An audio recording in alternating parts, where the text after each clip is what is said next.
Subscribe करें और bell दबाएं ताकि कोई खबर रह न जाए।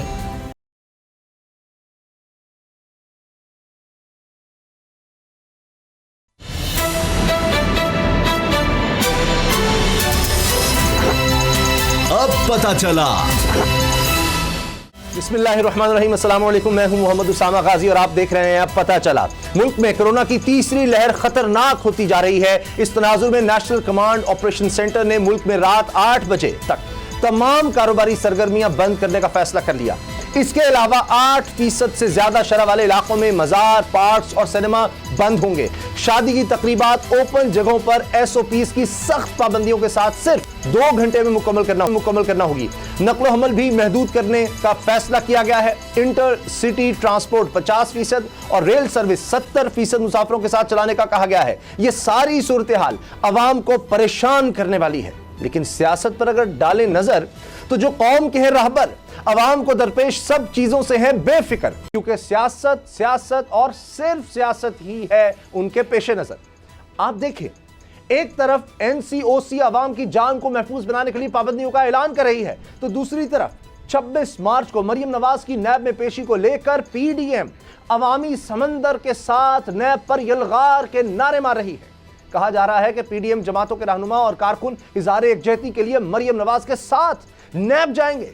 ऐसे इज़हार यकजहती का जो नतीजा निकलता है, इसका नजारा हम मरियम की नैब में पिछली पेशी पर कर चुके हैं। सवाल यह है कि अब मरियम नवाज नैब में पेशी से खौफजदा क्यों है? क्या इन्हें गिरफ्तारी का खतरा है या एहतसाब असल परेशानी की वजह है? सवाल यह भी है कि अगर इस मौके पर हंगामा आराई हो गई तो फिर इसका जिम्मेदार कौन होगा? क्या यह इदारों पर यलगार या इन्हें दबाव में लाने की कोशिश नहीं, जिसे नून लीग का दामन पहले भी दागदार है और अब इस स्याही से वो PDM इत्तेहादियों को भी हिस्सा देना चाहती है? दूसरी तरफ मरियम नवाज का लहजा भी बहुत सख्त हो गया है। सवाल उठ रहे हैं कि नवाज शरीफ के खिलाफ बोलने वाली जुबानें खींचने की धमकियां किसे दी जा रही हैं? क्या मरियम को आसिफ जरदारी पर गुस्सा है जिन्होंने PDM की बनी बनाई गेम उलट दी, या फिर इनका मुखातिब कोई और है? क्या इसीलिए सियासी बहन भाई बनने वाले सेनेट में ऑपोजिशन लीडर की नामजदगी पर आमने सामने आ गए हैं? एक और अहम मामला जो सियासी रहनुमाओं के लिए खतरे की घंटी बजा रहा है, वो ब्रॉडशीट का मामला है, जिस पर बनाए गए कमीशन की रिपोर्ट वज़ीर-ए-आज़म ऑफिस को मौसूल हो गई है। सितम यह है कि करप्शन का खोज लगाने के इस मिशन में भी क्या क्या करप्शन हुई, ये एक अलग दास्तान है। आज इसी मामले से अपने प्रोग्राम का आगाज करेंगे कि $15 लाख की अदायगी का रिकॉर्ड कहां गुम हो गया। 2008 में होने वाली अदायगी की फाइलें वजारत खजाना, कानून और लंदन में पाकिस्तानी हाई कमीशन से गायब कैसे हो गई? इसी पर बात करते हैं असद खरल बाबरडोगर से। खरल साहब, ये 2008 में एक और मुअम्मा हो गया, यानी सरकारी दस्तावेजात हर जगह से गायब हो जाती है। $15 लाख भी गए और उसमें कहा जा रहा है कि ये नहीं, ये सिर्फ नाअहली नहीं कही जा सकती, गफलत नहीं कही जा सकती। जस्टिस रिटायर्ड शेख अजमत सईद साहब ने ये जो ज़बरदस्त रिपोर्ट तैयार की है, बड़े ज़हीन आदमी हैं, बड़ी मेहनत करते हैं, उसमें उन्होंने तो कच्चा चिट्ठा खोल के रख दिया है। अब पता नहीं कौन कौन इसमें मुलव्वस है। उसामा साहब, मामला ये है कि पहले भी आपने देखा कि ये जितने माशाल्लाह तजर्बेकार, सीनियर और ये इस तरह के जो मास्टर माइंड हैं, जहाँ पे आप देखें लाहौर मेट्रो की बात हुई तो LDA को आपको पता है रिकॉर्ड चूँकि LDA में पड़ा था, आग लग गई। फिर जब रमज़ान शुगर मिल की बात हुई, वहाँ पे आग लग गई। फिर उससे पहले भी जब जो आशियाना और इस तरह की चीज़ें थी, जो LDA और ज़िला कचहरी में आग लगी, और जो मेट्रो के वक्त LDA में आग लगी, कई बंदे वहाँ पे मर गए, आपको पता है, वहाँ पे बंद कर दिया गया। तो मामला ये है कि उसामा साहब, जब ख़त लिखने की बात आती थी वज़ीर-ए-आज़म गिलानी के हवाले से, जरदारी साहब के पैसे बाहर पड़े थे स्विस अकाउंटों में, वो ख़त दानिस्तान नहीं लिखा गया और एक वज़ीर-ए-आज़म घर चला गया पैसे उसको, ताकि वो टाइम बार्ड हो जाए। जब वो नहीं लिखा, उसके बाद वो टाइम ख़त्म हो गया, पैसे जरदारी साहब ने वहाँ निकलवा लिए, वो सिरे बल और सारे स्विस अकाउंट से। अब ये जो मामला मुझे उसामा साहब, एक वो डब्बे भी हमने देखे थे जो बरतानिया के हाई कमिश्नर थे, तो वो चली थी एक चैनल पे कि वो सारे जो डब्बे जिस तरह गायब कर रहे थे हाई कमीशन के, तो माजी में सारे। अब मामला ये है, मुझे बताएं उसामा साहब, ये जो है किससे कहानियाँ नहीं हैं, ये कुछ 100 साल या 200-400 साल पुरानी कहानी नहीं है, ये अभी की बात है। शहजाद अकबर साहब की बात है, उन्होंने उनके बयान सामने हैं, वो मशीर अकाउंटेबिलिटी भी हैं, वज़ीर मुल्कत उनको दाखिला भी हैं। अब वज़ीर-ए-आज़म साहब इमरान खान साहब के बयान देख ले, उनके बयान देख ले, और उसके ऊपर कमीशन बन गया। कमीशन ने जो रिपोर्ट दी, अब देखें ना कि 500 सफ़ात पर मुश्तमिल है। और जस्टिस अजमत सईद साहब, मैं चूँकि तकरीबन 2012 से लेकर जब तक वो रहे हैं 20 तक, मैं उनके सामने कई 100 कम अज़ कम 100 दफ़ा उनके सामने पेश हुआ। मैं फिजिकल इन पर्सन मुख्तलिफ 100 मोटो केसेस के यार प्रोसीडिंग के दौरान वैसे भी हम उनकी पढ़ते हैं, जजमेंट उनकी माशाल्लाह, और जो उनका विजडम है, जिस तरीके से पनामा केस को ले लें और बहुत सारे केसेस के अंदर, तो वो मतलब एक एक चीज़ ऐसे ऐसे सवाल निकालते हैं कि बंदा दंग रह जाता है। वकीलों को समझ नहीं आती कि इसका जवाब अब लगाएं कहाँ से। रिमार्क्स उनके होते हैं, उससे भी बहुत सारी चीज़ें समझ आ रही होती है, या वो बहुत क्रेद के चीज़ों को निकालते हैं। अब वो 500 सफ़ात में उन्होंने जो मुश्तमिल है रिपोर्ट है वज़ीर-ए-आज़म हाउस में जॉइंट सेक्रेटरी को जमा कराई है, जो ब्रॉड शीट इंक्वायरी के हवाले से। अब टर्म्स ऑफ रेफरेंस जो है उस हवाले से आपको पता ही है कि सुप्रीम कोर्ट के हवाले से उन्होंने जो साबिक़ जज को सौंपी, और 9 फरवरी को बाकायदा इसने आगाज़ किया था। वज़ीर-ए-आज़म ने ये क्यों, मैं इस पे डॉक्टर साहब भी करेंगे, लेकिन थोड़ा सा नाज़रीन को इस हवाले से थोड़े से वो भी शेयर करें। जी जी डॉक्टर साहब, इसमें एक चीज ये भी है कि स्विस अकाउंट्स का भी इसमें है कि वो सारा ये वही मैं कह रहा हूँ कि इसकी अगर ये पढ़ देना, अगर नुकात डॉक्टर साहब भी पढ़े तो वो बड़ी चीज़ है। नहीं खैर साहब, मैं मुझे एक चीज़ बताएं, इस सारी रिपोर्ट में कौन सी ऐसी चीज़ है जो नई है, जो पहली दफ़ा हुई है, या लोगों को पता नहीं था ये हुआ है? कोई एक चीज़ बता दें। स्विस अकाउंट का केस, सारा केस, उसकी सारी डिटेल्स, उसके बाद इफ्तिखार चौधरी साहब के सामने वो सारा केस चला। उस केस में उन्होंने कहा कि स्विस कोर्ट्स को ख़त लिखें। यूसुफ गिलानी ने ख़त लिखने से इनकार कर दिया कि जी आइन के तहत मैं प्रेसिडेंट के ख़िलाफ़ ख़त नहीं लिख सकता। सारा केस आपके सामने है, और अल्टीमेटली वो प्राइम मिनिस्टर डिस्क्वालीफाई हो गया। उसके बाद ये केस टाइम बार्ड हो गया, सारा कुछ हो गया। मुझे एक बात बताएं कि अब इससे क्या निकलेगा? सारी कौम को स्विस कोर्ट का सारा केस अजबर याद है कि किस तरह से सरे महल, उसकी कमाई, किस तरह से पैसा बाहर गया, सारा कुछ था। इशू ये था कि स्विस कोर्ट का पैसा वापस लाना है। ख़त लिखें कोर्ट में, कोर्ट ये जो है ये डायरेक्शन देगा, ये पैसा जो है ये पाकिस्तान का, ये स्विस बैंक से पाकिस्तान को वापस आना है। वो तो नहीं आ सकता, वो तो अब ख़त्म हो गया।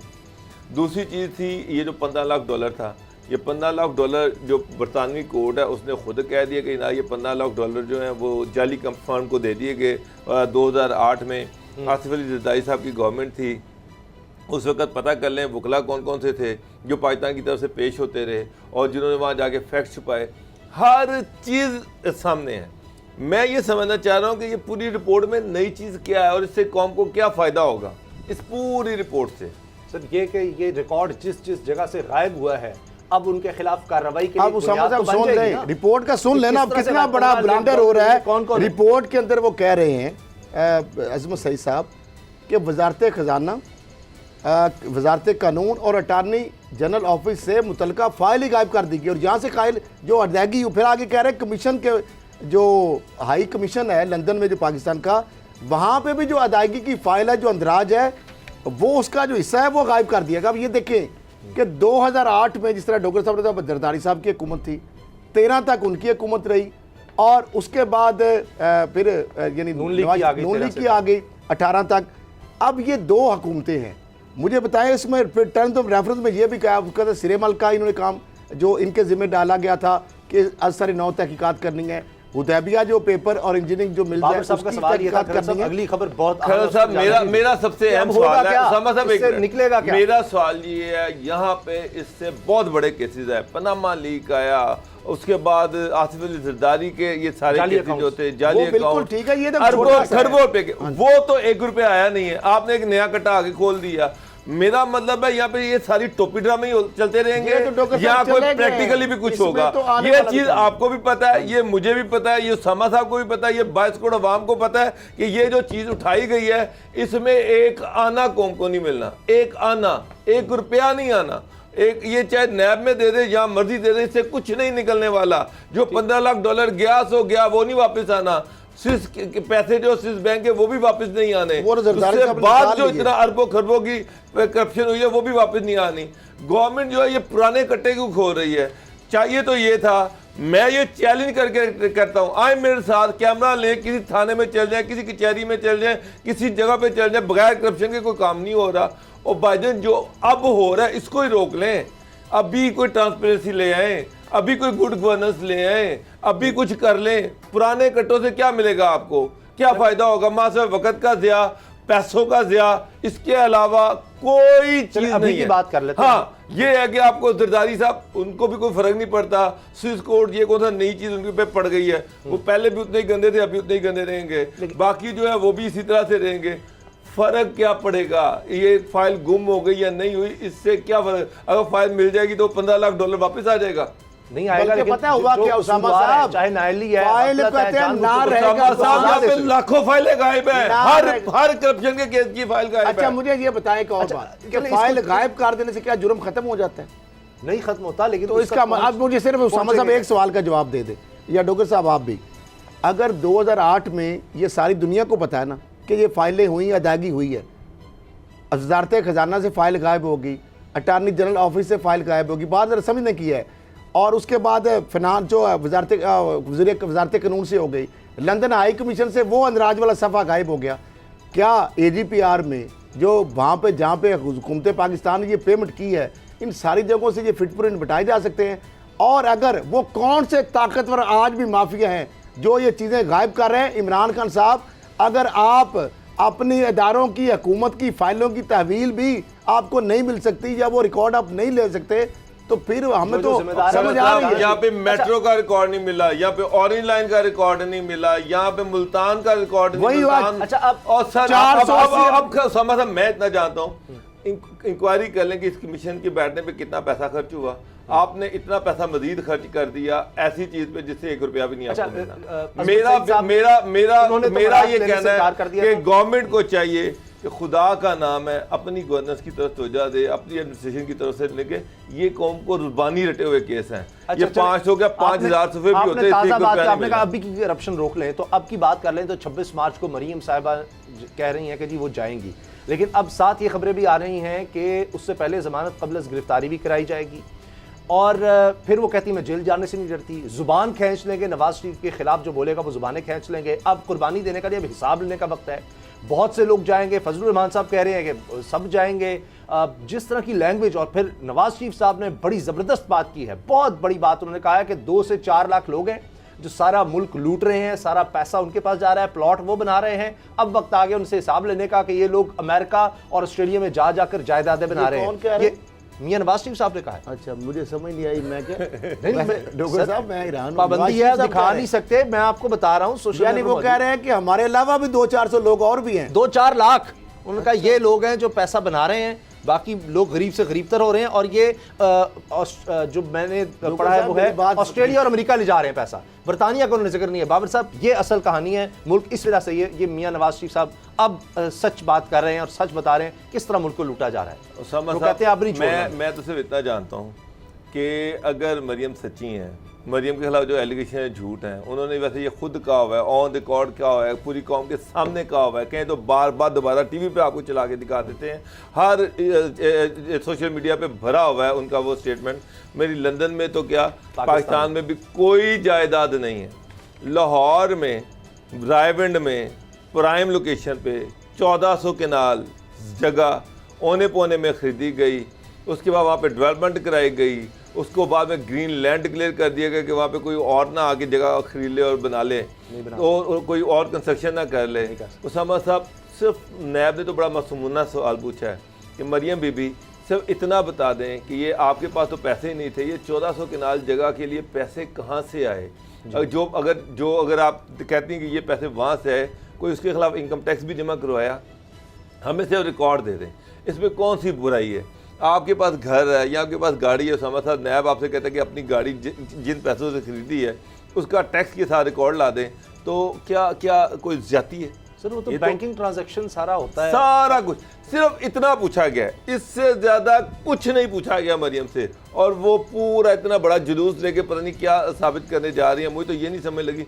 आप जाएं जाके उनके मुंह पे मारे सारा रिकॉर्ड कि ये मेरा रिकॉर्ड है, ये पैसे यहाँ से आए थे, ये ट्रांजैक्शंस हैं, ये बैंक था। अच्छा, ये सारा कुछ था। साहब, अगर ये सारा कुछ उनके मुंह पे मारने के लिए होता तो फिर ये स्टैंड तो सियासी और ड्रामे और ये जलसे जुलूस और बलवे ही करती वो लोग। उसामा साहब बात नहीं, वो उनको कह रहे हैं कि जी धमकाने के लिए बुलाया जा रहा है। आज राना सनाउल्लाह साहब ने भी कहा है कि अगर उनको गिरफ्तार करने की कोशिश हुई तो फिर हम हक महफूज रखते हैं। वो जवेल हजारों लोग जाएंगे, राना नहीं चाहता वो राना सनाउल्लाह साहब। मुझे ये बताएं, उन्होंने कहा हजारों लोग जाएंगे, अगर रुकावट खड़ी की मुझे बताएं तो फिर देखिए आप हैं क्या भाई?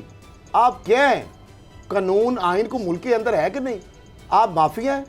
आपने आपके ऊपर अरबों रुपए के कुछ जाली इल्जाम नहीं है। 1444 कनाल का ये कोई कागज पे लिखा हुआ टुकड़ा नहीं है, जिस तरह कैलबरी फाउंड आप बना के लाती हैं, जालसाजियों की आप मास्टरमाइंड है। 1444 कनाल का आप बताएं कि आपके पास 1444 कनाल जो ज़मीन खरीदी, लंदन तो क्या पाकिस्तान में भी कोई ज़्यादा नहीं, इसका सोर्स ऑफ इनकम नैब ने कहा बताएं कौन सा है, कौन सा आप बरीक काम करती थी, कौन सा आप कारोबार करती थी, कौन से आपके कहाँ से पैसे आए। फिर उसके बाद उनका गैर मुल्की, वो कौन से गैर मुल्की हैं जो आपके ऊपर और जरदारी साहब के ऊपर ओमनी ग्रुप में वही नवाज़ात कर रहे हैं, आपके शेयर चौधरी शुगर मिल और दीगर वापस कर रहे हैं और उसके बदले पैसे आपको नहीं पे आपको करने पड़ रहे हैं, शेयर आपको वापस मिल रहे हैं। फिर 4 करोड़ रुपया एक आ रहा है, फिर आपको गाड़ियाँ सस्ती मिलती हैं 2 करोड़ की, 4 करोड़ की गाड़ी आपकी बिक जाती है। फिर और गैर मुल्की ट्रांस चौधरी शुगर मिल के हवाले से जो भी आपके पर्सनल अकाउंट के अंदर पैसे आ रहे हैं, ये सारी वो डिटेल्स हैं जो कि कोई हवा में बात नहीं कर सके। ये इतनी अगर बहादुर हैं, इतनी अगर सच्ची हैं, इतनी अगर राणा सनाउल्लाह साहब ये बात करते हैं, सिर्फ एक चैलेंज मैं दे रहा हूँ, मैं यहाँ पे चैलेंज दे रहा हूँ, आप आ जाए, हमें ज़रूरत नहीं है कि आपको यहाँ बिठाने की, मैं बिठाना ऐसे लोग जो हैं ये करप्ट हैं, हमें कोई ज़रूरत नहीं है। आप फ़ोन पे दे दें, आप लिख के दे दें कि जनाब ये जो नैब ने सवाल किया है, ये 4 करोड़ इसका ये सोर्स ऑफ इनकम है, ये 1444 कनाल जो है ज़मीन है, इसके लिए फंड जो है सोर्स है, ये जो गैर मुल्कियों हमारे ऊपर नवाज़ात की बारिश करते रहे, उसके बदले हमने उनको ये चीजें दी है, ये चीजें दी है, उसके बदले मौजूद है हमारे सारे टैक्स रिटर्न। अच्छा, मुझे टैक्स वो जाली आपने, वो तो चार्टर्ड अकाउंटेंट फ्राडिये आपने रखे हुए थे, मुंशी जो मुनीम आपके सागदार जैसे फ्राडिये, उदेबिया पेपर, उदेबिया इंजीनियरिंग, वो जो काजी फैमिली, वो तो इकोनॉमिक रिफॉर्म एक्ट आपने लाए। आपके बारे में जो माजी के बारे में अगर मैं किससे सुनाने शुरू कर दूं, मैं ले आऊंगा। इनके गांव में जो गया था जाती उम्र में, आधा घर कच्चा है आधा पक्का है, वहां पे गुरुद्वारा बना हुआ है। मैंने वो तस्वीरें भी दिखाऊंगा जो सिखों के इंटरव्यू किए मैंने, और आपके घर का जहां पे आपने पाकिस्तान के टैक्स पेयर के जाती उम्र में शहबाज शरीफ और नवाज शरीफ उल्टा पैसे लगाए, और वहां पे आपका प्रोफाइल क्या था। बरकत और शफी यहाँ पे आए, 2 बंदे 30 की दहाई में, यहाँ पे आके उन्होंने 1 रुपए पे काम शुरू किया। जब उन्होंने थोड़ा सा कमाई शुरू कर दी, बाकी 2 भाइयों को बुला दिया। फिर मियाँ शरीफ आ गए, आपने उनके साथ क्या किया? आपने तो आज 7 भाई थे, इत्तेफाक फाउंड्री कब थी, फिर इत्तेफाक इंडस्ट्रीज बन गई, उससे पहले भट्टियां थी।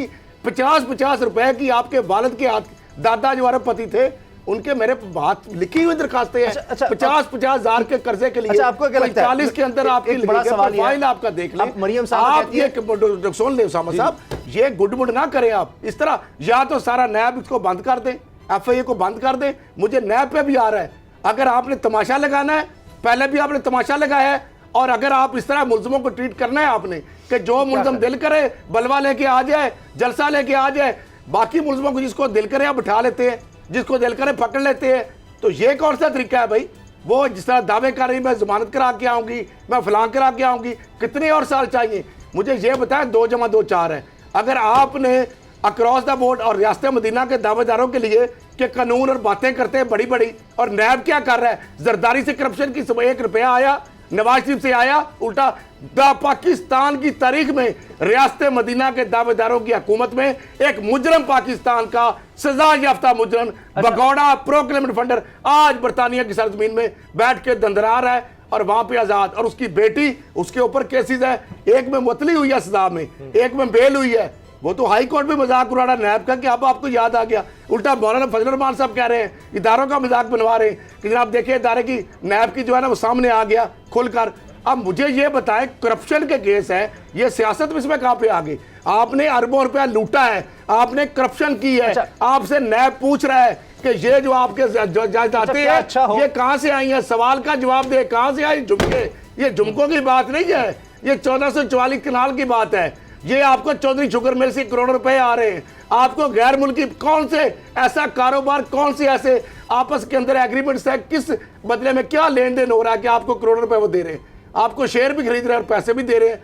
ये उसामा साहब, ये इस तरह अगर बाकी मुल्ज़िमों को भी आप छोड़ दें फिर, अच्छा, यानी सवाल आपका पूछा जुर्म बन जाता है, गिरफ्तारी का सवाल वो पूछते हैं, आप बलवा लेके कर जाते हैं। इस तरह से फजलुर रहमान साहब को बुलाने की कोशिश हुई थी, फिर आपको वो भी आपने देखा, उन्होंने धमकियां लगाई। फजलुर रहमान साहब को बुलाया उन्होंने, वहां से स्टेटमेंट गए हैं, वहां से वो भी हम भी साथ जाएंगे, रहनुमा भी जाएंगे और PDM के सारे कारकुन भी जाएंगे। तो ये एक हमारा तर्ज अमल है सियासतदानों का, चाहे अदालत बुलाए चाहे नैब बुलाए, फिर जाहिर है कि वो इदारे इतनी ताकत, आपने पिछली दफा अगस्त में देख लिया था क्या, तो इदारे बंद कर दे, फिर अगर ऐसे अगर पपट इदारे हैं तो बंद हो जाएं, वो नहीं चाहिए हमें ऐसे इदारे। अरबों रुपया उल्टा रिकवर करने की बजाय मेरा तो वो कह रहे हैं कि हम तैयारी के साथ आप आएंगे। इदारों में आप रिकवरी क्या है, रिजल्ट क्या है इमरान खान साहब? चले डॉक्टर साहब आप बता दें, रिकवरी हुई है? नवाज शरीफ साहब ने कहा है कि अब ये नहीं होगा, गिरफ्तारी नहीं हम होने देंगे, मरियम को गिरफ्तार करना चाहते हैं। इस तरह आपने तो ये नहीं हो चैलेंज सकता। कर रहे हैं रियासत और को। सारे जाओ, अब मुश्किल वक्त आ गया, कुर्बानी देने का वक्त आ गया है, मुल्क को तुम्हारी कुर्बानी की जरूरत है। उन्होंने सारों को उकसाया कि जाना है तुमने और कुर्बानी देनी है। उसामा साहब वो कहते हैं कि मैं मतलब है कि पंजाबी का मुहावरा के गिरिया खोते तो और गुस्सा कमियाते, मैं लॉन्ग मार्च ये कर नहीं सके और सारा गुस्सा ये नैब पे निकाल रहे हैं कि जिसने 26 तारीख को बुला ली है। अगर मरीम नवाज की वाकई 1400 कनाल ज़मीन है और उन्होंने उनके पास पैसे थे और उनके पास पैसे अच्छे बिल्कुल जायज़ सोर्स से थे और उनके बैंक अकाउंट की ट्रांजैक्शन हैं उनके पास, मैं फिर ये कह रहा हूँ कि जाके दे दें। मसला ये है कि है कुछ नहीं है, सबको पता है किस तरह से ओने पौने जाल साजी से सारी ये ज़मीनें खरीदी गई हुई हैं और अब जब नैब उसका हिसाब मांग रहा है, हिसाब है कोई नहीं है और वो हिसाब चौका नहीं है, तो डर ये है कि कहीं गिरफ्तारी ना हो जाए और उसके लिए ये पूरा नैब को प्रेशराइज कर रहे हैं। ये वो अदारे मुझे हैं। बताएं गिरफ्तारी का फायदा है मुझे, जो आपको तो कोई दिलचस्पी नहीं गिरफ्तारी में, आपको है? उसामा साहब मैं तो हमें खैर साहब तो मैं तो कभी- कहा मुझे तो ये जो कमीशन बिठाया मुझे इसमें भी कोई दिलचस्पी नहीं। मुझे तो दिलचस्पी ये है कि अवाम का जो लूटा पैसा है, वो वापस- नैब एक वो सीरियस कब? अदारा है। अदारे जो है अदारे की क्रेडिबिलिटी इस तरह से इस्टेब्लिश होती है कि नैब जिसको अरेस्ट करे पूरे एविडेंस के साथ करे और जिसको अरेस्ट करे फिर हाई कोर्ट में और सुप्रीम कोर्ट में जाके उसको पूरी तरीके से डिफेंड करे, डिफेंड करने के बाद उनको सजा दिलवाए और उनसे रिकवरियाँ करवाए। असल बात हालात रिकवरी ये हैं कि नैब अरबों रुपया खर्च कर चुका है, बंदा अरेस्ट करता है, बाद में हाई कोर्ट में जाके जलील होती है या फिर जाके सुप्रीम कोर्ट में जलील हो जाती है। सारे जिनको अरेस्ट किया गया वो सारे जेल से बाहर Mostly निकलते फिर रहे हैं 90% और नैब बाहर का मजाक उड़ा रहे हैं। जब एक बंदा बाहर निकल आएगा तो वो कहेगा जी मुझ पे झूठा केस था, देख ले मुझे सुप्रीम कोर्ट ने छोड़ दिया, कोई कहता है मुझे हाई कोर्ट ने छोड़ दिया। इशू ये है कि ये नैब की नाअहली है। कोर्ट जो है वो एविडेंस की बात करती है, कोर्ट लॉ की बात करती है। अच्छा अब सर, जब आप मुलजिम को गिरफ्तार सर, कर लेते हैं एक तो फिर जुमला। आप पूरे एविडेंस आप- के साथ आए। मियां नवाज शरीफ साहब का ये जुमला मुझे बार बार याद आ रहा है कि जी वो ऑस्ट्रेलिया और अमेरिका में लूट कर पैसा ले वो जाते उनको हैं लोग। पछतावा है नहीं कि दो नहीं मुल्कों में उनका पैसा उनको नहीं चाहिए है। था साल लंदन भी कहते हैं हाँ, कि ये ऑस्ट्रेलिया में, अमेरिका में और लंदन में। लंदन क्यों छोड़ गए आप मुझे ये ऑस्ट्रेलिया बताएं। अमेरिका में पता उनका नहीं वैसे शायद है लंदन में थोड़ा, नहीं लूट के ले जाया गया। ऑस्ट्रेलिया में उनका नवाज शरीफ को पछता इसलिए रहा कि ऑस्ट्रेलिया और अमेरिका में उनकी कम वैसे पैसा है। नहीं, ये भी कम कई पैसा है। बड़े आजमों में है। बाहर ब्रेक का वक्त है और ब्रेक के बाद बात करेंगे कि पीडीएम में किस तरह से दरारें पड़ रही हैं और मरियम तो अब पीपल्स पार्टी के पीछे पड़ गई हैं। ब्रेक के बाद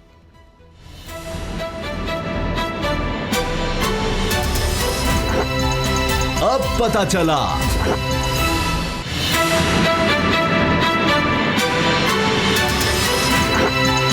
अब पता चला। मौलाना फजलुर रहमान साहब और मरीम नवाज साहब की मुलाकात हुई, बहुत सी बातें हैं, पीडीएम बचाने की भी इसमें कोशिश थी। अगर हाफिज़ हुसैन अहमद साहब की बात करें जो कई दिहाइयों तक फजलुर रहमान साहब के साथ रहे हैं, जमीयत उलमा इस्लाम पाकिस्तान के सीनियर रहनुमा हैं, वो कहते हैं कि जी अब इसमें ये रेंटल मार्च है और इसमें अब मालियाती मामला इतने आगे हैं कि कुछ ना कुछ तो करना है। और मौलाना फजलुर रहमान की मुलाकात ये 1.25 अरब रुपए की पहली किस्त के लिए थी। अब ये हाफिज़ हुसैन अहमद साहब का बयान है, ये छप चुका है। दूसरी तरफ ये भी बात सामने आ रही है कि फजलुर रहमान साहब मनाने भी गए थे मरियम को कि यूसुफ रज़ा गिलानी साहब को सेनेट में अपोजिशन लीडर के तौर पर मान लिया जाए, लेकिन मरियम साहबा ने साफ इनकार कर दिया। और मीडिया में भी ये बात उन्होंने कही, प्रेस कॉन्फ्रेंस में भी, कि ये बात तय हो चुकी थी कि यूसुफ रज़ा गिलानी चेयरमैन का सेनेट का इलेक्शन लड़ेंगे और हार जीत की कोई बात नहीं। उसके बाद अब्दुल गफूर हैदरी डिप्टी चेयरमैन और फिर अपोजिशन लीडर नून लीग का होगा। ये फैसला अब ये पीडीएम का फैसला है और बस ये पीपल्स पार्टी ने फैसला करना है कि उसने पीडीएम में रहना है, ये नहीं रहना। नून लीग और फजलुर रहमान साहब के पास बहुत ताकत है, बहुत पावर है, बहुत स्ट्रीट पावर है, हमें किसी और की जरूरत ही नहीं है। तो ये वाज़े इशारे हैं। जब भी बिलावल आते थे मरियम से ज़रूर मिलते थे, लेकिन अब अगर हैं मौजूद हैं लाहौर में तो कोई मुलाकात नहीं, कोई बात नहीं। बल्कि अब तो मरियम साहिबा उल्टा पाकिस्तान पीपल्स पार्टी पर यानी उन पर हमले कर रही हैं, उनको कह रही हैं उनकी ज़रूरत ही नहीं है। तो क्या बनेगा? बाबर डोगर साहब, आपको क्या लगता है ये यूसुफ रज़ा गिलानी साहब के मामले पर मान जाएंगी मरियम साहिबा या पीपल्स पार्टी मान जाएगी? कोई एक रास्ता है, वरना तो पीडीएम गई। उसामा साहब, दो चीज़ें। पहली बात तो ये है कि पीडीएम का जो इजलास हुआ आखिरी, उसमें आसिफ अली ज़रदारी ने जो मियां नवाज शरीफ को पर इल्ज़ाम लगाए, जिस तरह से उन्होंने उनको कहा कि जनाब अगर आपने लीड करना है तो पाकिस्तान आए। अब सबको पता है कि पाकिस्तान आने का मतलब गिरफ्तार होना है। तो ज़रदारी साहब ने जिस तरह से उनको टॉन्ट्स की वो मरियम उस पर बड़ी आप देखेंगे गुस्से में है। कहा उन्होंने ना, बार बार जुबान उन्होंने खींच कल भी लेंगे। ये बात की कि ज़ुबान खींच लूँगी, ये कर दूँगी, वो कर दूँगी। पीपल पार्टी के साथ इख्तलाफात भरपूर हैं। दूसरी जो बड़ी चीज़ है वो ये है कि नून लीग के अंदर बड़ी रिजेंटमेंट है। नून लीग के MPs और MNs ये पूछ रहे हैं बार बार कि जनाब पे पार्टी के साथ ये जो PDF बनाई थी उसमें जरदारी तो फ़ायदे ले गया, पे पार्टी तो फ़ायदे लेगी। उन्होंने यूसुफ गिलानी को सेनेटर भी बना दिया, चेयरमैन सेनेट का इलेक्शन भी लड़वा दिया। नून लीग को इसमें क्या मिला? नून लीग जरदारी के साथ पे पार्टी के साथ कंधा लगा के क्यों खड़ी हुई है? ना वो लॉन्ग मार्च कर रहा है, ना वो इस्तीफे दे रहा है, अपना बंदा सेनेटर भी बनवा लिया। तो अब अगर मरियम मजीद आसिफ अली जरदारी के साथ चलती हैं, अगर वो चेयरमैन सेनेट का नॉमिनेशन जो है वो यूसुफ गिलानी को दे देती हैं कि उनको नॉमिनेट करवा देती हैं, तो मरियम के नून लीग के अंदर जो हालात हैं वो बड़े ख़राब हो जाएंगे। अब इससे पहले आपको पता है कि यहाँ पर मरियम का पहले तो वो अकेली थी, अब हमजा शहबाज बाहर आ चुके हैं। वो ओपनली मरियम की पॉलिसी से इख्तलाफ कर रहे हैं। मरियम ये चाह रही थी पंजाब में नो कॉन्फिडेंस मूव लेके आई जाए, उसमें हमजा ने उसकी शदीद मुखालफत की। उसने कहा मैं नहीं, शहबाज शरीफ भी ये चाहते हैं कि जनाब पंजाब में नो कॉन्फिडेंस मूव जो है हमारे हक में नहीं है। हमजा शहबाज जो है वो ये चाहते हैं, वो भी ये चाहते हैं कि जनाब कि तारड़ साहब जो हैं वो अपोजिशन लीडर बने। तो मुझे लग रहा है कि मरियम के पास ऑप्शन कोई और नहीं है। उन पर पार्टी का भी प्रेशर है कि वो जनाब ये जो सीट है ये हमने बाहर नहीं देनी। उसके बाद जरदारी ने जो उनके वालिद पे जो इल्ज़ाम लगाए हैं वो तो यही है कि जनाब वालिद सीधा क्या मतलब ये था कि तुम भिगोड़े बन के बाहर बैठे हुए हो और हमें बाहर से डायरेक्शनें दे रहे हो, ये करो वो करो। तो अगर जेल जाना तो पहले तुम आगे क्यों नहीं जेल जाओ, हम बाद में जाएंगे, पहले तुम आओ जेल में जाओ। फिर ये एस्टैब्लिशमेंट के तो खिलाफ ये वो सारी चीज़ें हैं। मौलाना कोशिश कर रहे हैं PDM को बचाने के लिए, लेकिन मेरा ख्याल है कि मरियम के पास भी रास्ते बड़े थोड़े हैं, चॉइसेस बड़ी थोड़ी हैं। अच्छा, एक तो चीज़ ये है- वो इससे पीछे नहीं हट सकेंगे। मुश्किल लग रहा है मुझे कि मरियम इससे पीछे हट सके। इतलात ये हैं कि अवामी नेशनल पार्टी के 2 और बलूचिस्तान पार्टी के मेंगल साहब के ग्रुप के, Balochistan national party Mengal group, उनके भी 2 सेनेटर्स वो यकीन दहानी करवा चुके हैं पीपल्स पार्टी को। तो लिहाजा उनके नंबर है 25, 21 में खला सेनेट में है पीपल्स पार्टी के पास सेनेटर्स, और 4 ये आ जाएंगे 2-2। और इस वक्त नून लीग के पास 18 हैं और 5 हैं GOF के पास। तो लिहाजा नंबर उनके पास ज़्यादा लग रहे हैं पीपल्स पार्टी के। तो अगर खरल साहब ये होता है, दोनों अलग अलग जाते हैं और यूसुफ गिलानी साहब बन जाते हैं अपोजिशन लीडर सेनेट में, तो PDM प्रैक्टिकली तो फिर हो गई ना, टूट तो गई हुई है, वो तो फिर नजर आ जाएगी। और दूसरा ये भी बता दें सर नून लीग के पास ज़्यादा है, नून लीग के पास 26 है। वो तो ज्यादा है ना अपोजिशन के हवाले से। वहाँ सिंगल जो मेजोरिटी अगर पार्टी अपोजिशन के हवाले से 21 वोट है पाकिस्तान पीपल्स पार्टी के वाले से। जी। तो लिहाजा सबसे बड़ी अपोजिशन की जमात जो वहाद है वो है, इसलिए उनका ये क्लेम है कि चूँकि नून लीग जो है कौमी असम्बली जो लीडर ऑफ द अपोजिशन है वो नून लीग का है, उसके बाद पब्लिक अकाउंट्स कमेटी जो है उसका चेयरमैन जो शिप है वो उनके पास है, और वो ये चाहते हैं कि जो चूँकि वाहिद जो 2 अहम तरीन उनके पास पार्लियामानी ओहदे हैं, तो लिहाजा जो सेनेट के अपोजिशन लीडर की जो बात आती है, चूँकि वो वाद अपोजिशन की हवाले से अद्दी जो अक्सरियत है उसके पास ज़्यादा है। जहाँ आपने नून लीग के अगर 18 की बात की तो उनके पास 21 वोट है। तो वो कहते हैं इसलिए जो अपोजिशन लीडर है वो हमारा होना चाहिए। और जो बात पीपल्स पार्टी ये तस्लीम करती है कि बिल्कुल ये हमारा एग्रीमेंट था, PDM में ये बात हुई थी कि चेयरमैन जो सेनेट होंगे यूसुफ गिलानी होंगे और जो डिप्टी चेयरमैन होंगे वो अब्दुल गफूर हैदरी होंगे और अपोजिशन लीडर जो है वो नून लीग का होगा। लेकिन वो कहते हैं जब हमारे साथ जब यूसुफ गिलानी साहब को सेनेटर के बाद चेयरमैन के मामले में के अंदर नून लीग ने उसके साथ हाथ कर दिया, और इस तरह फजल रहमान साहब भी था इसलिए खामोश है और कंफ्यूज हैं कि उनके साथ भी हाथ करने में नून लीग पेश थी। पीपल्स पार्टी भी और नून लीग दोनों सारी बातें पेश थी, अपोजिशन मुतहदा भी और साथ नून लीग ने भी उनके साथ डिच किया, उनके साथ और जाती हो गई। और फिर डिप्टी चेयरमैन सेनेट के जो दूसरी जानब अगर देखा जाए तो वो वोट सारे 98 सही हो गए। तो ये सारी चीज़ें जो है समझ आ रही। अब आज़म नज़ीर तारड़ साहब वो कहते हैं कि जब ये हमारे साथ डिच किया तो फिर उस हवाले से सूरत हाल तब्दील हो गई। अब नून लीग ये चाह रही है मरियम साहब हों, नवाज शरीफ साहब, शहबाज शरीफ साहब, सबके तो वकील है वो, और उनके इसलिए बनाया गया है। तो वो तो किसी सूरत पैसे भी नहीं लिए, तो जारी बात है में अगर वो पेश होते हैं वरना बड़ी तो एक और कद काट होगा उनका। वैसे भी बड़ी स्ट्रेचर है, फीसें लेते हैं, बड़े माहिर कानून है, बड़े बड़े केस हैं उनके प्रोफाइल में, ये बात नहीं है, क्योंकि वकील तो हर किसी का किसी न किसी तो होना है, वो कोई भी उनको अच्छी फीस देगा, तो उनको अगर फीस की जगह पर उन्होंने सेंटर बना दिया है तो अपोजिशन कुछ ना कुछ तो उन्होंने मिलेगा ना। जब इनके केस में वो पेश होंगे तो एक और पीपल्स पार्टी जो है वो ये कहती है कि जनाब बेनजीर साहबा जो है उसके कत्ल के अंदर जो पुलिस मुलजमान है, जो उनके कातिल थे मुबैना तौर पर, जिसके ऊपर बाकायदा केस था, उसके अंदर भी वकील है। एक तरफ वो भी वो बात करते हैं, लेकिन दूसरी तरफ वो कहते हैं कि तो मामला ये है कि जो आप डॉक्टर साहब कह रहे हैं ना कि ये पंजाब में जो वोट ऑफ नो कॉन्फिडेंस की बात है, वो तो कभी नहीं है, या ना शहबाज शरीफ साहब लाने देंगे।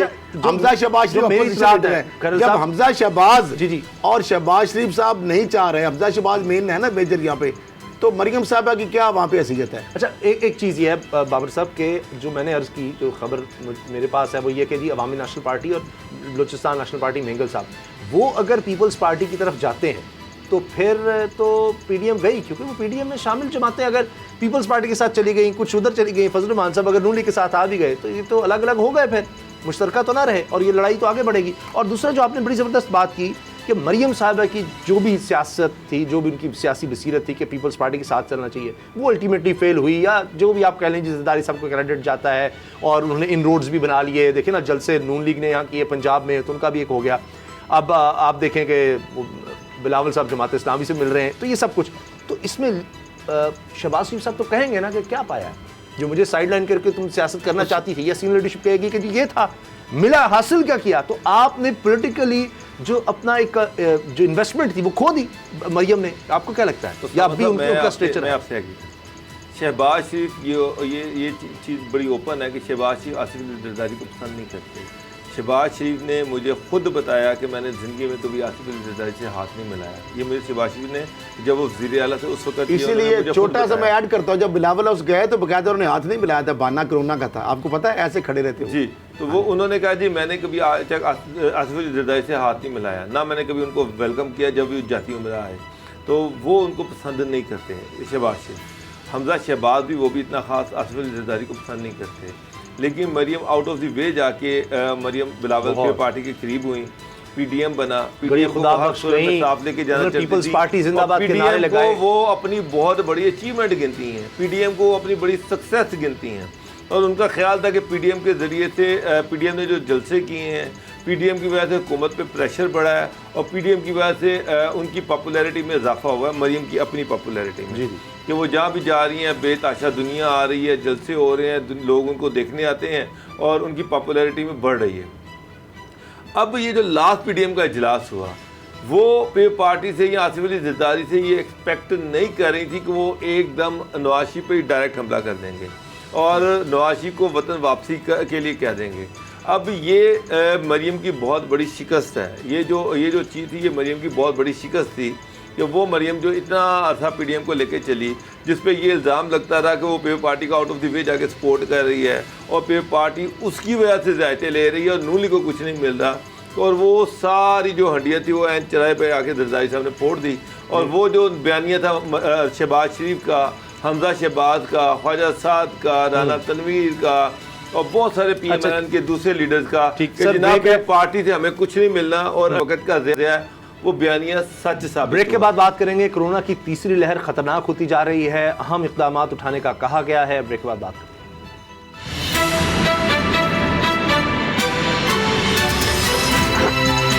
अब पता चला।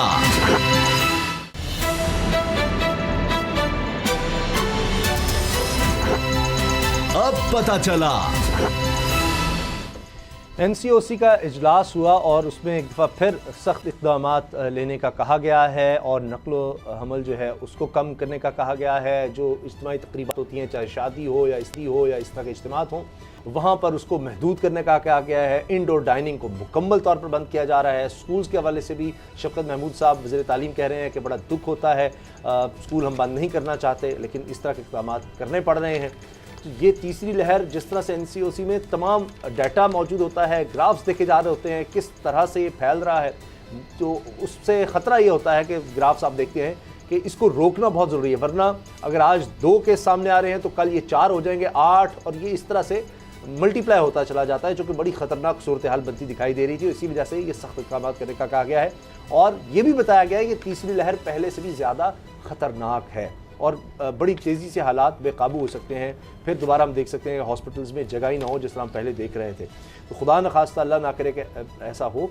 अब असद खरल साहब, ये जो इक़दाम किए गए हैं बड़े तफसीली हैं, 16 नुकात इसमें बताए जा रहे हैं। अब ज़रूरत इस चीज़ की है कि इस पर अमल दरामद करवाया जा सके, लेकिन यहाँ तो हम देखते हैं मिसाल के तौर पर टेलीविज़न पर क्या नज़र आएगा। टेलीविज़न पर नज़र आएगा, अभी तो एक आ गया सकाफ़ी सरगर्मियाँ, स्पोर्ट्स और सब हर चीज़, सिनेमा वगैरह हर चीज़ पर पाबंदी, मज़ारात को हत्ता के बंद किया जा रहा है, कोई इस तरह के इज्तिमा हो। लेकिन जब हम बात ही करेंगे मुसलसल, आप देखिए जितने भी टेलीविज़न पर टॉक शोज़ होंगे हर तरफ क्या बात होगी कि जी वो लॉन्ग मार्च नहीं तो नैब कब पर मार्च। तो अब तो वो है पूरी। अब देखिए ना कॉर्नर मीटिंग्स हो रही होंगी, राना सनाउल्लाह साहब ने कह दिया MNA MPS तमाम लाहौर डिस्ट्रिक्ट के दीगर के सब ने इकट्ठे होना है। तो जब परसेप्शन मीडिया में आप लोग देखते हैं तो उससे ये जाता है ना कि भाई इकट्ठे हो रहे हैं, लोग इकट्ठे कर रहे हैं। तो ताजिर कहता है हम ही रह गए मरने के लिए, हमारी दुकानें आप 8 बजे बंद क्यों करवा रहे हैं। जो होते हैं ना, बज़ाहिर तो हर बंदा दावेदार है लीडर, लेकिन पॉलिटिशियन और लीडर में बहुत ज़मीन आसमान का फ़र्क है। लीडर होता है कायदे आज़म मोहम्मद अली जिन्ना, ये पॉलिटिशियन है, अपने मफादात के लिए आते हैं, सियासतदान है। तो सियासतदान काम ही क्या है जो इन्होंने करना है। अब मुझे ये बताएं कि जो उसामा साहब ये जो चीज़ें कह रहे हैं कि इससे नुकसान क्या होगा, फ़ायदा तो शायद कुछ ना होगा। मतलब कोरोना भी कोई ऑटोमेटेड सिस्टम है कि जनाब 300 अगर बंदे होंगे तो कोरोना नहीं होगा, तो 301 हो जाएंगे तो बंदा हो जाएगा कोरोना। 300 बंदे अगर गैदरिंग हो रही है, वो ये कि डिस्टेंस सुन लेना उसामा साहब, डिस्टेंस क्या, मैं हैरान आप होंगे कि मैंने देखा जो अब शादी हाल है उन्होंने पता क्या किया, साइडों पे कुछ जगहों पे मैं देख रहा था, रात साइडों पे कनातें लगाई और लोगों को ये परसेप्शन दी कि जनाब या बाहर का अगर पुलिस या इंतजामिया आएगी कि जनाब हमने तो देखिए कनात लगाई, पैसे खा रहे हैं उसामा साहब, पैसे खा रहे हैं। अच्छा, दूसरी बात, पैसे खा रहे हैं, दूसरी बात आप शादियां हो रही हैं, पैसे खा रहे हैं पुलिस वाले। दूसरी बात आप मुझे ये बताएं कि हफ्ता और इतवार को कहते जी मार्केटें बंद रहेंगी। अब ये बात ईरान कुन है, यानी सवाए खाने पीने वाले या अशिया ज़रूरिया की जो बात है कि बाकी जो शॉप्स हैं वो बंद रहेंगी। हफ्ता और इतवार को कोरोना नहीं आता, बाकी 5 दिन कोरोना आता है। मैं तो इन चीज़ों से मुझे समझ नहीं आ रही। और फिर आप बच्चों का, उसामा साहब आपको अंदाज़ा नहीं है, बच्चों का जो कैरियर है, 1 साल बच्चों का फ्यूचर जो है वो पीछे चले गए हैं।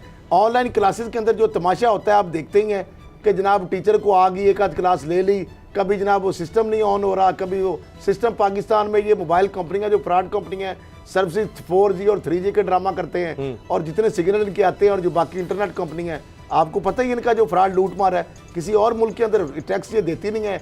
R&D चार्जेस के तहत ये जो 5% कटता है कि जनाब रिमोट एरिया में भी हम जनाब पूरे पाकिस्तान में हम नेटवर्किंग करेंगे और वो R&D में जो अरबों रुपये पैसा पड़ा हुआ है वो सब्सिडी उन टावर के ऊपर वो शेयर होगी, वहाँ पे खांचे, वो तो IPP को पेमेंट वहाँ पे कर दी गई, हालांकि सुप्रीम कोर्ट ने मना किया था। मामला ये, उसामा साहब मुझे ये बता दें, मुझे इस लॉजिक की समझ नहीं आती। 11 अप्रैल तक कोरोना नहीं आएगा, हफ्ता और इतवार को कोरोना नहीं आएगा, 300 बंदे तक हो गए तो कोरोना नहीं आएगा। सर ये कंटेन करने के लिए बताए कौन सा कंटेन, इंटरसिटी ट्रांसपोर्ट पे 50% कर दे, रेल को 70% पे चला दे, ये तो मुझे तो कॉपी ड्रामा और अमल दरामद जीरो है। इस पे अभी अमल दरामद डॉक्टर साहब है, मैं सब मेरी अर्ज है कि असल में गवर्नमेंट ये नहीं चाहती कि वो पिछले वाले अमल दोबारा दोहराया जाए जब हर चीज़ लॉकडाउन में चली गई थी, इकोनॉमी की टोटल बैठ गई थी। वो चाह रही कि इकोनॉमी का पहिया भी चलता रहे और SOP पर अमल होना चाहिए। लेकिन मुझे सबसे ज़्यादा दुख इस चीज़ का है कि देखिए सबसे अहम चीज़ ये थी कि ये मास्क का इस्तेमाल लाजमी करते। पीछे IGP पंजाब ने कहा कि जी पुलिस डिपार्टमेंट में मैंडेटरी कर दिया कि तमाम पुलिस वाले हर सूरत में मास्क पहनेंगे। मसला ये है कि ये गवर्नमेंट जो है वो लाजमी करे। अभी भी मैं देख रहा हूँ शफकत महमूद प्रेस कॉन्फ्रेंस कर रहे हैं, खुद उन्होंने मास्क नहीं पहना हुआ और बाकी सारी कौम से एक्सपेक्ट कर रहे हैं कि SOP पे अमल करे। गवर्नमेंट को डंडा देना चाहिए कि जो बंदा मास्क नहीं पहनेगा उसको फाइन पहले तो खुद मास्क में कैबिनेट मास्क पहने, ऑफिसर मास्क पहने, जितने भी सिविल सर्विस में लोग हैं उन तमाम को मास्क दिए जाएं कि बगैर मास्क के कोई अपनी कुर्सी पे भी नहीं बैठ सकता, बगैर मास्क की कोई पब्लिक डीलिंग नहीं कर सकता। और जितने बैंक हैं, जितनी सरकारी इदारे हैं, वो तमाम लोग हर सूरत में मास्क पहनेंगे। शॉपिंग मॉल में बैन है कि मास्क पहन के जाना है, लेकिन मुझे दुकानों पे सरे आम आप मार्केटों पे देख लें कोई मास्क नहीं पहनता। शादी ब्याह 300 बंदे का जो है उसमें आप देख लें किसी बंदे ने मास्क नहीं पहना हुआ। तो मास्क को जब तक मैंडेटरी नहीं किया जाएगा, जब तक SOPs पे अमल दरामद नहीं किया जाएगा, उस वक्त आप कोरोना पे कंट्रोल नहीं कर सकते। अब ये इस तरह से एकदम आना और इस तरह की कर देना, उसका मतलब असल चीज़ है कानून की अमलदारी। दूसरी चीज़ जो है वो सबसे अहम ये है कि जो भी ये पॉलिसी लेके आते हैं पुलिस वाले, जो उनके लिए करप्शन की एक नया रास्ता खुल जाता है। अब मैं कल मैं देख रहा हूँ ये शादियाँ हो रही हैं उसामा साहब, बेतहाशा शादियाँ हो रही हैं। यकीन जाने इन्होंने 300 बंदे कहे हैं, वहाँ पे 600 बंदों की रोटियाँ चल रही हैं, खाने चल रहे हैं, और पुलिस वाले आते हैं, पैसे जेब में डालते हैं, इंतज़ामिया आती है, पैसे जेब में डालती है, उनकी आमदनी का एक नया रास्ता खोल दिया है। होना तो ये चाहिए था, कमिश्नर लाहौर है, उसके बाद DC लाहौर है, चीफ सेक्रेटरी है, इंतज़ामिया, ये खुद आगे छापे मारें, चेक करें, तो चेक करें कि ना यहाँ पे 300 बंदे 600 बंदे कैसे बैठे हुए हैं, बुलाएं उन ऑफिसर्स को जो कि पैसे लाए गए हैं, उनको उड़ा दें। लेकिन यहाँ पे तो कोई, मेरा मतलब खान साहब मुझे इंतहाई अफसोस से कहना पड़ता है, इंतज़ामिया नाम की चीज़ कोई नहीं है यहाँ पर। करप्शन सरे आम ओपनली धड़ल्ले से ली जा रही है, कोई रोक टोक नहीं है। आप जितना मर्जी कह दें कि मैं NRO नहीं दूंगा, जब तक ये करप्शन नहीं ना रुकेगी उस वक्त तक मुल्क के हालात नहीं बदल सकते। ये चीज़ एक क्लियर है। यहाँ पर गवर्नेंस है कोई नहीं है, मगर ये लाहौर सबसे बड़ा शहर है, 1.25 करोड़ आबादी का शहर है। कल इतवार थी, लाहौर में हज़ारों के हिसाब से शादियाँ हुई हैं और हज़ारों के हिसाब से वायलेशन हुई हैं, हर शादी में वायलेशन हुई है, कोई बंदा पकड़ने वाला नहीं है। और ओपनली उसामा साहब मैं कह रहा हूँ, चेक कर ले, ओपनली लोग पैसे पकड़ रहे हैं। आगे कहते हैं बताओ कितने पैसे दोगे, 600 बंदे करने हैं, 800 करने हैं, जो मर्जी करो, हाल के अंदर करो, बाहर करो, जो करना करो, पैसे हमें दो। सर वो बतौर मुआशरा भी देखना है, मेरे कई अजीज हैं जिन्होंने इस तरह की तकरीबात मनसूख कर दी। मैं हुकूमत को मुर्दे इल्जाम नहीं डराऊंगा। नहीं फिर आप और मैं जिम्मेदार है। नहीं, हम ना अगर हम सारी दुनिया में डंडा चलता है, यूरोप में भी डंडा चल रहा है, जो बंदा मास्क के बगैर बाहर आता है उसको फाइन कर दिया जाता है। मामला क्या हमारे ऊपर रिस्पॉन्सिबिलिटी नहीं है, मॉरल रिस्पॉन्सिबिलिटी। सर फिर डॉक्टर साहब आपने पुलिस किस लिए रखी है आपने अदालतें किस लिए रखी है? फिर मॉरल रिस्पॉन्सिबिलिटी पे सब कुछ खत्म करें, लोग खुद ही ठीक हो जाएंगे। हमारे भाई हैं, हमें कोई डंडा मारेगा, मास्क नहीं पहना हम रौला डाल देंगे। डॉक्टर साहब इस तरह नहीं होगा। फिर पुलिस बंद कर देना, मॉरल रिस्पॉन्सिबिलिटी तो ये कोई चोरी ना करे, सारे आके लाल की कमाई करते हैं, ये होता है। पहनना हमारी जिम्मेदारी, हमारा फायदा है, ये डंडा होता है। अच्छा कोई जिम्मेदारी सर कोई नहीं होती, पूरी दुनिया में कोई कानून को फॉलो नहीं करता, डंडा करवाता है। ये देखें जिस तरह बहुत सारी जगह पे उसामा साहब मैंने देखा लोगों ने मास्क पहने हुए हैं डर की वजह से। अब स्टोर्स में ये वो मैनेजर ने अब मास्क नाक की बजाय यहाँ पे रखा ना, इधर रखा हुआ है, कुछ ने इधर रखा हुआ है, और कुछ ने वैसे लटकाया हुआ है, जब हमको आएगा उठा लेंगे। ये कौन सा भी SOP है? इस तरह गाहक जो है सर कुछ जो गरीब आदमी जब माड़ा हो उसको वो रोक लेते हैं, और जो तकड़ा हो पता है ज्यादा शॉपिंग करनी है उसको कहते हैं आप आ जाए जी। कुछ चीज़ों का अप्रिशिएट भी करना चाहिए। जिस तरह ये वैक्सीन लगाई जा रही है, वैक्सीनेशन सेंटर्स जिस तरह बने हैं, हर कोई तारीफ कर रहा है। यानी मैंने देखा इत्तेज़ाज़ एहसन साहब हों, हिना भट्ट साहिबा हों जो कि नून लीग की रहनुमा है, मैं इस पे कोई कमेंट नहीं करूंगा। उसामा साहब हमें ऐसी चीज पे कोई कमेंट्स नहीं, वो ठीक है जो भी तारीफ जो भी कर रहे हैं सर करना चाहिए। कभी नहीं देखें अगर एक काम अच्छा हो रहा है, अच्छा हो रहा है। यास्मीन राशिद साहिबा आपको पता है खुद भी उनके वैक्सीनेशन चल रहा है, वो वहां पर फिर भी जाती हैं, मौजूद होती हैं, सब कुछ देख रही हैं। आपको पता है वो वैक्सीन सिर्फ फायदा है नुकसान है क्या, उसकी कॉन्सिक्वेंसेस सर नहीं बिल्कुल अभी कोई किसी स्टेज पे नहीं, हम आप कर दे बात सर। मैं खबरदार भी कोई मैं पूरी दुनिया में कोई ऐसी अभी वैक्सीन उसका नुकसान नहीं है सर, लगानी चाहिए। नहीं आप कैसे कह सकते हैं? मीडिया सर बिल्कुल नहीं जिम्मेदारी का वादा करना चाहिए। अच्छा इंतजाम है, लगा ली है उसका, प्राइम मिनिस्टर ने लगाई है, और अभी वो क्या उम्मीद करते हैं जवानों की बारी भी जल्दी आए कि सब लोग जो है ना वैक्सीन लगवा सकें। प्रोग्राम देखने का शुक्रिया, इजाजत दीजिए, अल्लाह हाफिज।